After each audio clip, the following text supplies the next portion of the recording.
37 football fields, 15 miles of carpeted corridors, 3,100 exhibitors, and they said 150,000 of us. I think that's low. I mean, it's like a refugee camp out there. Have you been there? I've been there, and I agree. It's a zoo. How much of it have you seen? I had to see it all, and I had to see it all in one day because I had to file my column Tuesday night. Ooh. So, now, it's Tuesday night. It isn't out yet. Yes, it is. Today's Thursday. My column appeared. Obviously, you're well-read. What's the publication again? I'm not sure. It's a little rag called the New York Times. I've heard of that. Interesting. Oh, so what was in your column if I didn't catch it? Anything interesting? This chair is somewhat fancier than yours. David, we knew that the only way to get you here... Is this thing on? That would be Let's nice. get this plugged in, shall we? We need some help here. We need to plug in this chair. All right, we're working on it. Seriously? Let's get some people on this. You put me in an electric chair? David, are you comfortable? Here. This is going to be the most relaxing keynote David Pogue has ever given in his life. This is a world record relaxing keynote. This is going to be complete, utter relaxation. Total, no stress, no prep. Unfiltered, unfettered David I'm coming Pogue. here every year. This is great. Isn't it nice? How's this feel? Which hotel did you steal this from? We won't talk about the props, okay? Are you comfortable? Your feet okay? My feet are fine. Oh, it's reclining. Are you with the... Can you all come back in about an hour? Okay. Feel free to turn on the shock therapy at any time. Over. I will electrocute him. So David, okay, so the idea here is that Andrea is going to be starting Mommy Tech in about 10 minutes. And David's going to be... We had some questions for you. Now my feet are going up. Did you need some herbal tea? You know what would be cool is... Oh, my God! Let it happen, David. There's some, like, Japanese kneading beads going up and down my back. What's going on, sir? This is a Shih Tzu massage. It's made by IMAS out of Shanghai, China. It's kind of a commercial, too. It's a piece of Shih Tzu. This is our executive line for an office environment. Now it's under my butt. Uh-oh. Moving around? Yeah. Use words, David. Sorry. Use words. Try not to say butt either, if you could. All right, so can you get it back so we can talk to him now? We do have some work to do. Thank you, though. This is the best I've felt for 4 days. Now, we just want you to be relaxed and everything to be smooth for you. What'd be cool is if I could go into my coach class seat home this afternoon and bring this and put it on it. Would that be nice? Would that be cool? Flight attendant would be like... Anyway, sorry. David, you're a very busy person. You've been on television recently. Talk about the shows, and you just finished a book on the iPhone? Indeed. So last spring, I hosted a four-hour Nova miniseries for PBS called Making Stuff. It was about materials science, which I'd never heard of. Sounds like the dullest topic I've ever heard. But they got this incredible production company that made it funny. And I went hang gliding. I swam with sharks. All these. I shot an AK-47. And then we began filming. No, just kidding. No, they tried to make it very entertaining, and it got these incredible ratings, the highest ratings Nova's had in 6 years for anything. And so all of a sudden, I'm now doing a 2-hour special about the elements, the periodic table. That's on April 4th. That's really been fun to film. And then I'm hosting Nova Science Now, their spin-off series, and then we're going to do more Making Stuff shows. So I'm sort of like doing. So now you're like a TV star as well as just a print guy. And you're breathing the same air. Amazing. That's really... Hold on. Can I... Please. So yeah, it's incredibly fun. And compare our chairs, David.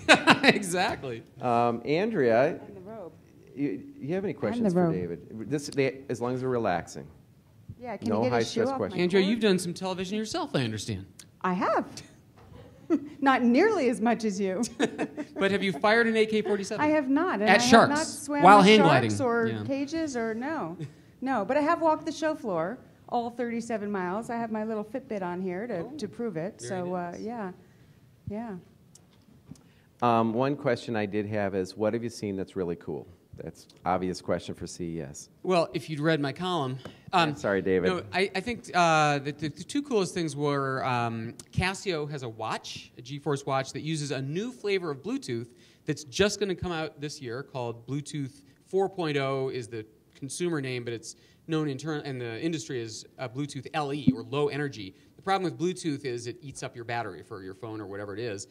This stuff uses much less power, so it syncs with your phone, which remains in your pocket, your purse, your briefcase, far away. When a phone call comes in, your watch vibrates. Cool. And the caller ID appears on the watch's LCD screen. So you see who's calling, whether it's worth getting the thing or not. If you double tap the watch's face, it hangs up on the guy and sends him to voicemail.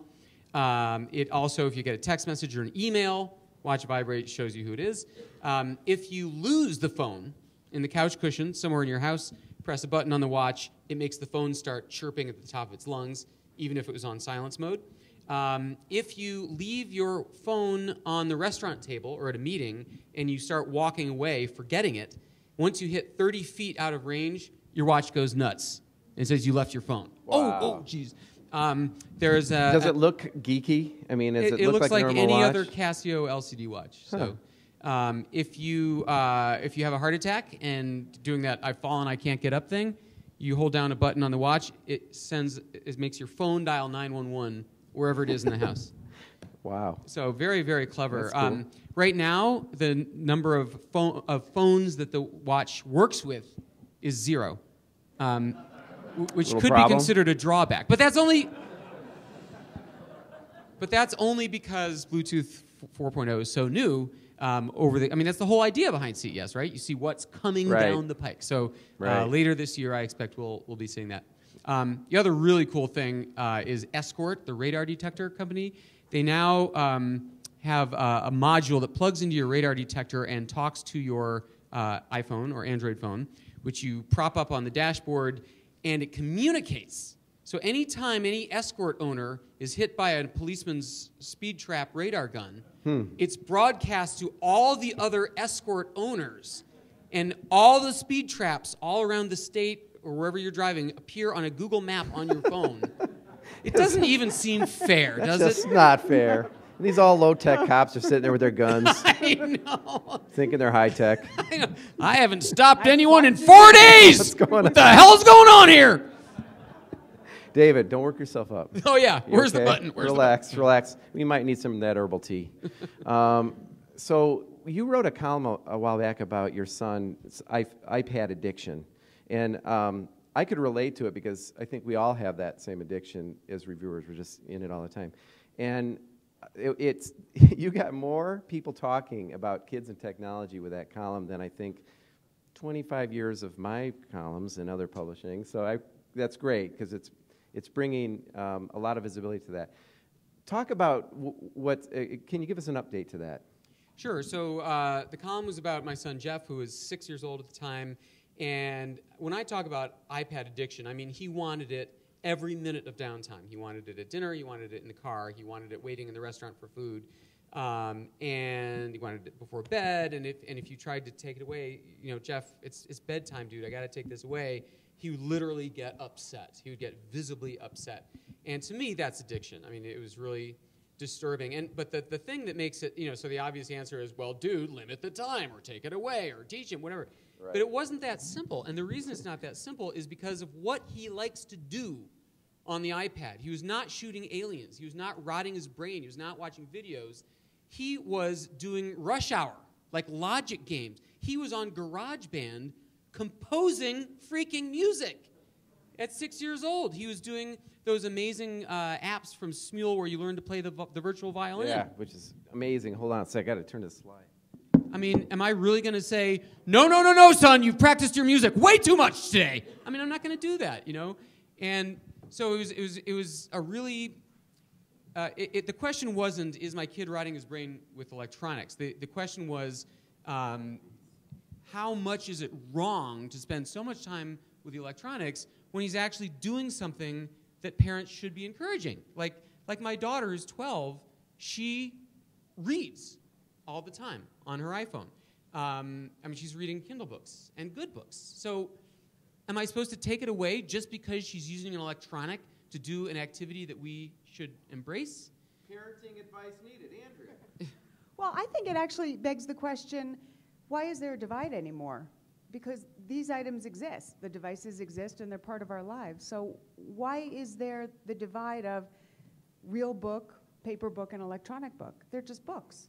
Well, because to kids, they are. Right. So that would be the argument, except that it's electronics. Aren't they inherently and bad in they're supposed to excess? be outside playing, right? Yes, exactly. Right, Go get fresh air and sunshine. What's that? So that's the point. Is like I as a parent get nervous because he's not getting fresh air and sunshine. He's sitting in front of an electronic all day.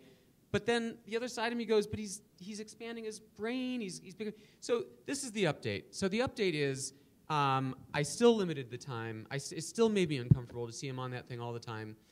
But the latest thing is he comes up and he goes, Dad, he's 7 now. Can I borrow your iPhone? This kid is smart. Can I use your iPhone if I use it to write stories? Yeah, right. Oh, God. You're really not going to make it easy for me, are you?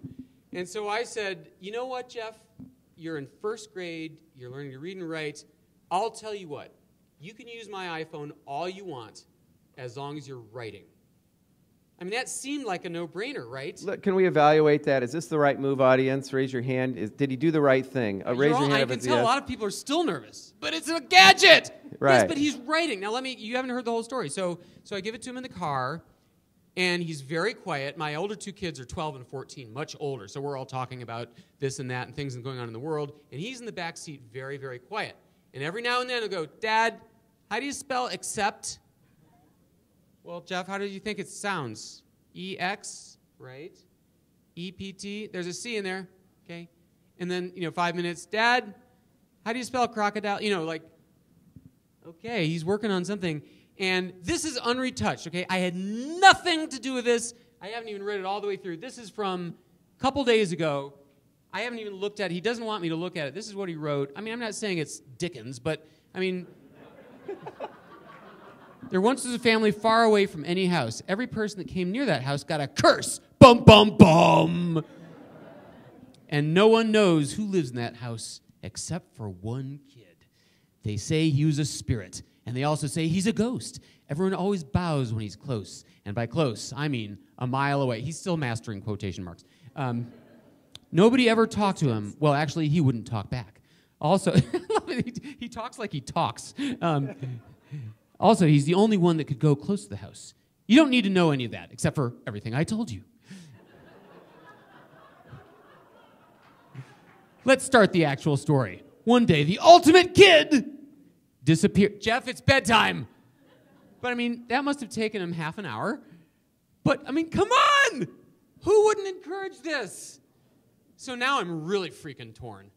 Now my kid's sitting there all day, but he's like going to be the next Hemingway. Well, maybe not. But no, it's okay. You're a proud father. I would like to see Hemingway's 7-year-old attempt, okay? Hello. And I think dun dun dun is pretty good. I know. That's his garage band score in the background. He can hear it in his head. He's multitasking. I know. But I see humor, and he's got a bunch of these. With my eyes the way they are, I wish I had that all the time. So here, these are other attempts that he did. And the interesting thing is that he'll ask me how to spell a word on one of these stories, and then he will, let's see, oops. And then, oh, sorry, I just showed you that one. You just turned off the lights with your Bluetooth. Are you comfortable, by the way? It's a really Can we cool get some app. water or I could use something? more vibration, frankly. Can we get a water? We need. Whoa! Don't look at the bright lights. It's somebody leaning on the switch by accident. So what's really interesting is he'll ask me how to spell accept on story number 1, and then a couple days later he'll do another story where he uses that word, and he won't have asked me how to spell it. So that tells me that he's learning, and he's learning how to spell. And so David, I'm really conflicted. I have a PhD in educational psychology. Help me, Doc. Touch the hand. That's really and I'm okay. here surrounded with the mommy expert and family journalist, and we can give you advice. It's going to cost you a touch, but David, relax. This is awesome. And I think most of you would agree. You follow a child's intrinsic motivation, and I don't know how this kid could have picked up an interest in writing. Wonder where that came from. So, yeah, I think it's great. So none of you has any problem with the fact that this kid is, I mean, he's still addicted. Get him, yeah. So that's it. But that's the crux of the issue. He says, get him a typewriter. So really, would we all feel better if he was doing the same thing on a typewriter? It doesn't make any sense. One of those royals But that... Writing is writing, right? Oh, shut up! Ixnay. Keep our eye on you. Is there balance? Yeah, I mean, he does other stuff. He plays tennis, takes taekwondo, and... Really? What's that? Go outside, get some fresh air and sunshine while you're rotting your brain. Yeah, that's a good idea. Yes? Can he write in cursive? Not on the iPhone. Yeah, and I don't think they teach cursive until 4th grade. I think they've stopped. Yeah. Really? They've stopped teaching it. But he can write. What would you rather have? A burned-out middle schooler with perfect cursive, or a kid that can write? And I know what I'd prefer. So I guess the gist of all of it, I mean, everybody asks, I speak a lot for colleges and stuff, and everybody asks me, oh, these kids today, they don't have any social interaction, they're sitting behind Facebook, it's all isolationist, it's all losing people skills. And, you know, the thing is, if you step back, you'll find that this kind of generational concern has happened with every single cultural shift there ever was. You know, the Beatles, you crazy kids with your long music and your loud hair, you know, and, you know, I'm sure it goes way, you know, I'll bet when the typewriter came out, you know, you're rotting your brain, why didn't you write with a quill like the rest of us? You know, it's like, I'm sure every time there's a change, there's a reactionist movement, and, you know, can you imagine the cavemen, you know, like, the wheel, why can't you walk to the woolly mammoth skeleton like the rest of us? You know, it's like, I'm sure it's just built in that change is frightening. And we're having so much. Think about, you know, when iPods came out and everyone started putting earbuds in their ears and nobody was talking for a while. I mean, and you go through that cycle of, wait a minute, you can't just tune out and not communicate with anybody. And, you know, you go through that cycle and then another cycle as all these things kind of find their level. Look at our sound guy over there. I mean, he's supposed to be monitoring our sound. And he's asleep. He's got earbuds in. He's not listening. Do you have another one? Jimmy, will you pay attention? Look at this. This is what we're generating. See, I told you, it's What the are we gonna earbuds. No wonder China's going to eat us for lunch. Those darn white things in the ears. I love going up to a Those kid. buds, I've got a group of teenage girls that come to my house every morning, and one of them has earbuds in. Warren, I have it's two the teenage wrong show. daughters to go to school with their backpacks. Help me. And one of them has earbuds in, and I always love going up to her and say, "Hi, can you hear me now?" You know, and she's like, so she pulls out one earbud and says, "Okay." Hey, can I make a 40-second total digression that has nothing to do with education or anything, but what concerns everyone in this room? Absolutely. So what makes earbuds work is a rare earth element called neodymium. Okay? Rare earth elements are neodymium and cerium and... So you've been doing a thing with the periodic table? Yes, just guessing. Continue. This is obviously because I've been working on this NOVA special about the elements. Mr. Neodymium, go ahead. Neodymium. Which is interesting because in this whole series we interviewed like 30 scientists and none of them can pronounce neodymium. I mean, it's weird. It's their job. They're like, neodymium, neodymium, neodymium. No, that's not what it is. Anyway, but these rare earth elements, which are misnamed, they're not really rare. They're actually more abundant in the earth than lead. But they're very hard to separate. So they're called rare earth minerals.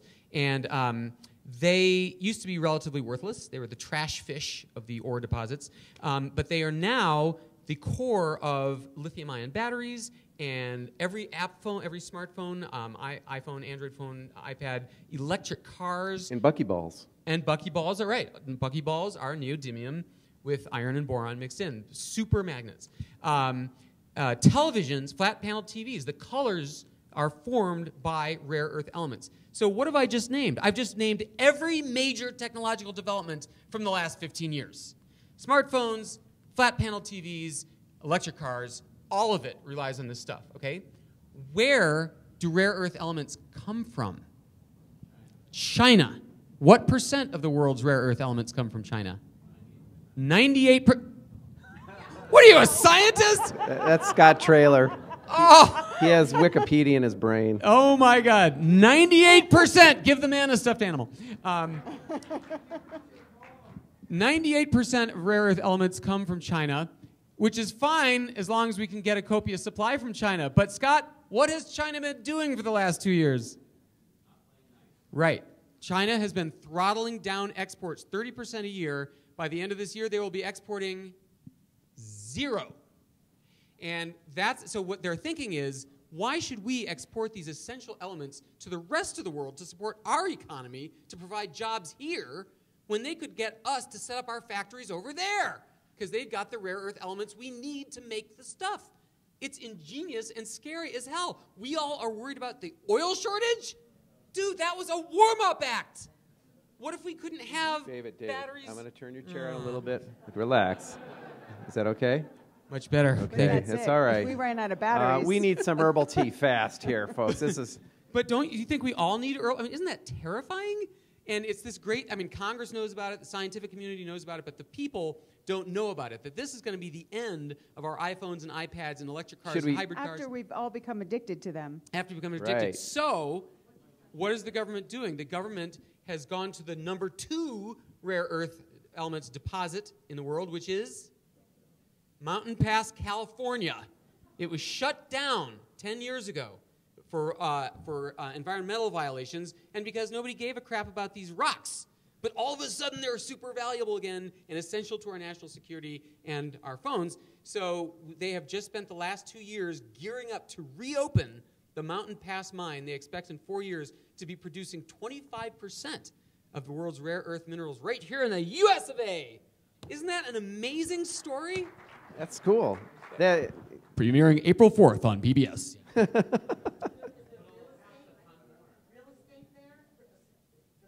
Is the real estate for sale? Buy some no, land. but you can buy stock in this company. I'm not allowed to do it. It's called Molycorp. Is the MOL? They used to make molybdenum. They started with molybdenum, which is another rare earth mineral. Now they're making all the different. There's like 17 rare earth elements, and they're going to mine most of them at this one mine. Maybe we should occupy something over this whole issue. Occupy molybdenum. Anyway, Wow. isn't that an amazing? Yeah, that's incredible. Stock tips from David Pogue. Yeah, that's right. So anyway, education. Well, that whatever. was really Okay. related to family technology, David. It will, dude. It Yeah. will be in 10 years. Yeah, I guess I'm getting the big picture there. Yeah. And also, we could ask Jeffrey how to solve the problem because clearly, the next generation will. Do you remember when you came here dressed as Grandfather Pogue? Actually, you weren't here, but your grandfather came from the year 2040. Remember, predicted some amazing things. That was pre-iPad. Now we have this device. It's pretty darn cool. Ann McCormick of Learning Company calls it the computer she has always dreamed of. I mean, it can deliver this stuff. Now that it's here, how can we use it better? I mean, do you have any thoughts on kind of the whole evolution? And we only have like 3 minutes left, so I'm asking 3 you. minutes left? I just sat down. I know, but we didn't need to stress you out. Yeah, you can Yeah, sit I'll there. just as long stay as here you all want. day. So I think the most interesting thing that's happening now is if you think about what these things are, they're wirelessly connected in a million different ways. They're online with the internet. They've got GPS. They've got a gyroscope, a rotation sensor, proximity sensor, a light sensor. So because they're so wireless, the latest trend is things that communicate with the phone and do amazing things. So for example, here at the show, there is a dog collar that communicates with your smartphone. If the dog leaves the yard, the GPS tells you with an alert, and then you can track the dog on a map. There is the Sphero. It's a little baseball-sized plastic Which ball. you reviewed, I think, 2 weeks ago. That's right. Reviewed it in the paper. I read that once in a while. Do David. you? Yeah. Yeah. It's at NewYorkTimes.com. Don't try to dig yourself No, out of just this. trying, You've already David. blown it. So you control the Sphero. You control this ball rolling around the floor with your phone. I mean, don't ask me what the use case is. It's just cool. There is that amazing, amazing Parrot quadricopter, helicopter. right? The flying thing that you not only drive by tipping your phone the way you want this helicopter to fly, but it has cameras on it. So you can actually look on the screen and see what the thing is seeing. I mean, there's a million cool things like this. There's a new home security thing here at the show where wherever you are in the world, you can unlock your front door from the phone, like if a guest has shown up, or you can adjust the temperature of your guest house. That relates to families and moms. Yeah, exactly. He said, segueing into the Nest thermostat, started by the designer of the iPod. I reviewed that in the paper. Yeah, that's really cool. Very, very smart thermostat. It has eyes that watch the house, and if nobody's there, it automatically drops the temperature, so you're not heating an empty house. And it also is controllable by the iPhone. So I can change the upstairs and downstairs temperatures of my Connecticut house right now from this stage. So is the word convergence? No, that's a buzzword. Gamification? No. No, I'm just joking. Phone It's control. just life. Phone But control. here's another scary thing. I can, with my iPhone, start my car from the house, which is cool enough for me. But, and this terrifies my son and teenagers everywhere, I can press a button on my iPhone and at any given moment know where my car is.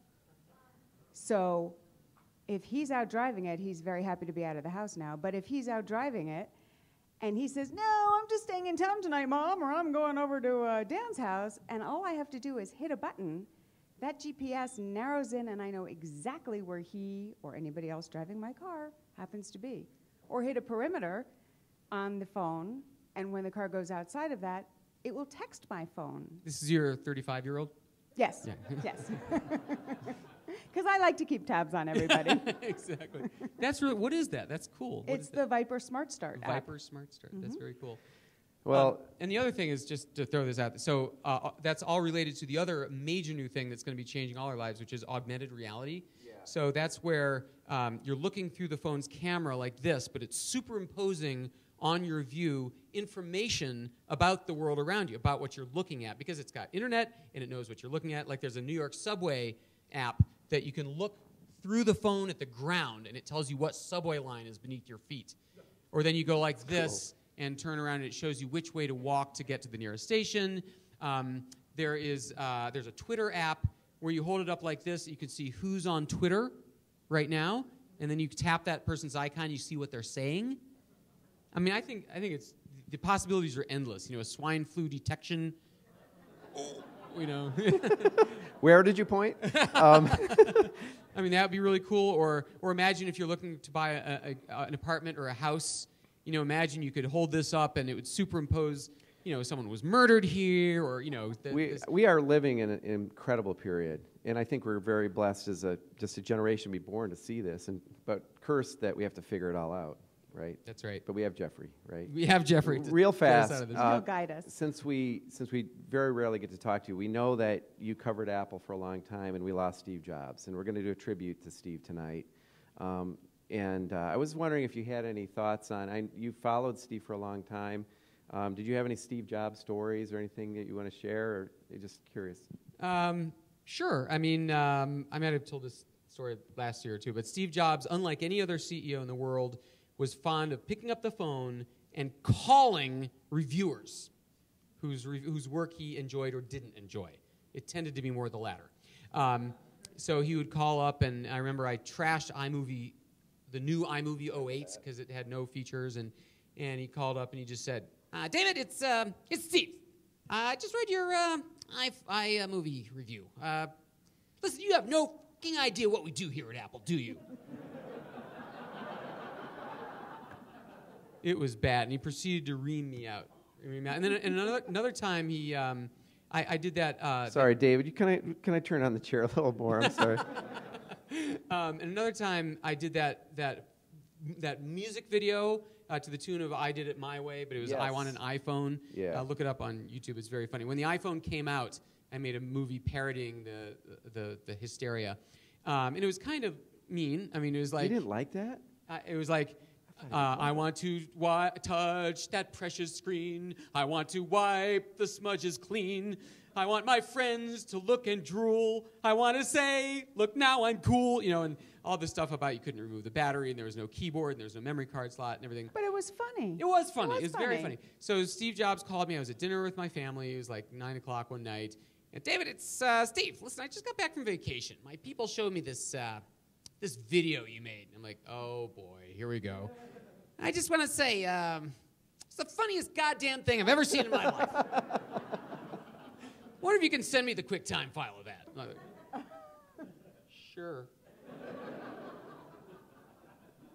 So there's never been a Steve Jobs. There won't be another one, no matter how. I mean, look at the structure of that company. It's one guy, and then 30,000 employees who exist to make his ideas come to life. That's what Apple is. Name me another company like that, where all the product ideas come from the CEO, from one guy. And they scurry around, and he says, no, I want the edges rounded more. No, I want a different metallic color. I mean, come on. There's no CEO like that in the world. Yeah. So, that's right. All right, so that's a good way to use up the whole afternoon. Yeah, exactly. Let's start an Apple Microsoft war. Yeah. All right. So anyway, so I'm sure they have a few years of Steve Jobs ideas still in the pipeline. But after that, I don't know where we're all going to get our ideas from. Well, unfortunately, we're out of time, David. But it's great to see you again. Great to see you. Thanks guys. Thanks for coming. Thanks for relaxing on stage. Thank you. So you can stay and enjoy the chair if you like. But that, by the way, is Robin. Hi, Robin. The bathrobe's $25. So, David, your bag's right behind there. We want to try to get him out in the hallway as quick as we can. If you want to see David, I don't know what your next schedule is. There's more football fields to be walked through. Yeah, this is. But thanks so much for coming again. Thank you. Nice to meet you guys.